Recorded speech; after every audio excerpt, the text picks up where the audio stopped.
Okay, in this video, we're going to create a advanced shipping notice for our Canadian orders. And they come in a couple different ways. First, what we have to do is go into our Outlook and look under our Canadian emails that we get from Amazon, and we'll notice here that on the order I'm working on now is the one from Calgary, Canada. That's where it's being shipped to. What's different on this one is they're asking us to ship it via ABF Freight Company. For some reason, in a couple locations of their warehouses in Canada, they want a trucking company to deliver the package up there via their semi-trucks versus using UPS. I don't know why, but that's how they sent it to me, so that is what we will do. So now that we know what's going on ABF, it does change up a little bit on how we move forward on this. So I'm going to go ahead and open up my Vendor Central, and because we're working with the Canadian ones, we have to remember to go over here to the top right, because we are in the US portal. We have to switch accounts to our Canadian. So we're going to switch accounts by clicking on the CA, Canada Amazing Cosmetic Orders, and switch accounts. And we'll look over here back to our right, and it's showing us that we're in the Canadian orders.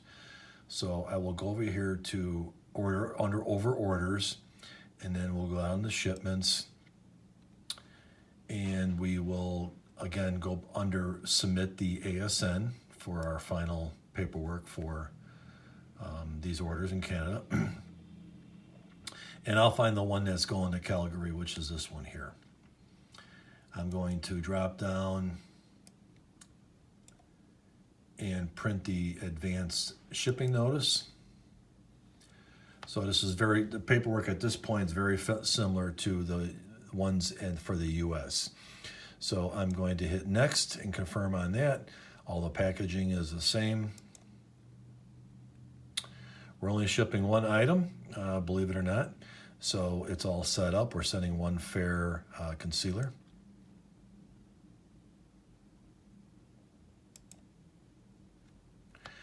I'm going to change the ship date to today, which is the 30th. And for the Canada orders, it does take a solid week to get there. So I'm just going to estimate that it's going to get there on November 6th, 2019. The shipment type they've already put in there, which is TL or LTL, which is light truckload. It's going to be 1 carton. We're still not going to, zero pallets are all zeroed. Weight is 1 pound. Shipping weight is 1 pound. Right here, they put the carrier in that they're sending ABF, which they go ahead and notify in advance, which is helpful. Under the tracking number or pro number, most freight companies use a pro number as their tracking number. So we have a booklet of the pro numbers. It's hard to see here with the black, but it's over there by the shipping door, and it gives us the numbers that we can use for our next shipment. So I'm going to go ahead and put in here 327788396. So you might want to grab these before we get started at this point. Shipping reference, again, I don't have that as of yet, so I'm just going to go ahead and go forward on that. After the information is in there, I'm going to go ahead and submit. The advanced shipping notice has been successful, so that's good. So at this point, I am going to print a bill of lading, which will be required from the shipping company, the driver that picks up the information.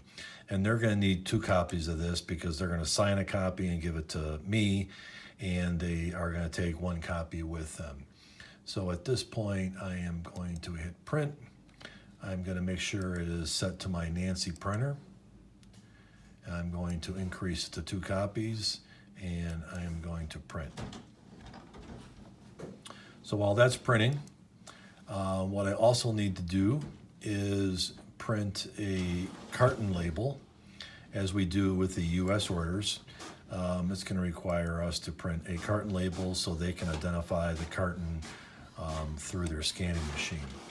So I'm going to print this. I got to change my Nancy printer over to my Zebra. I think either one will work, but I'll put it back to the LP2844, and all I need is 1 copy, so I'm going to print that. As you can hear, it just printed. So I'm going to get out of that, and you can see it opened up a separate tab to print that, but I'm going to go back to the original tab on the top left, and I'm going to get out of this one here.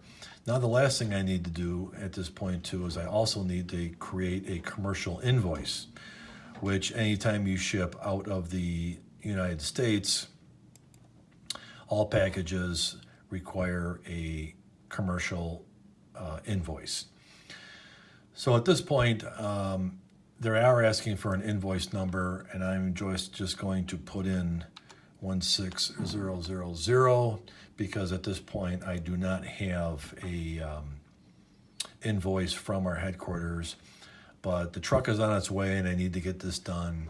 So I'm just going to put in a make-believe number in there.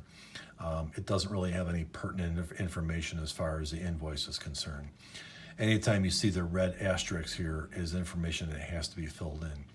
So under contacts here, under the shipper, it's looking for more information. So I'm just going to click on that. It's going to populate my name and our address, which I'll go ahead and click on that. So that's all filled in.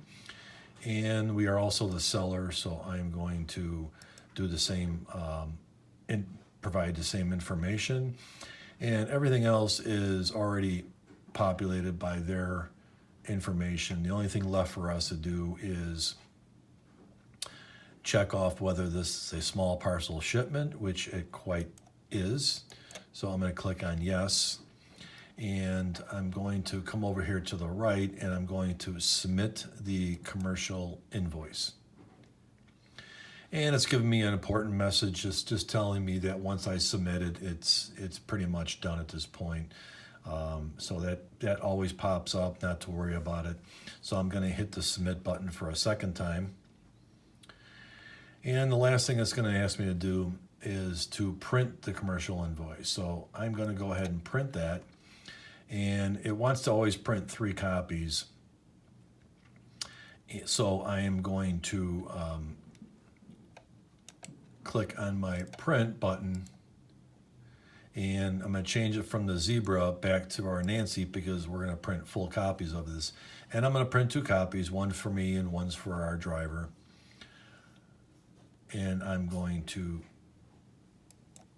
print that. So it's going to print 6 pages, so I'm going to have to divide those up. I do have to sign each one of these.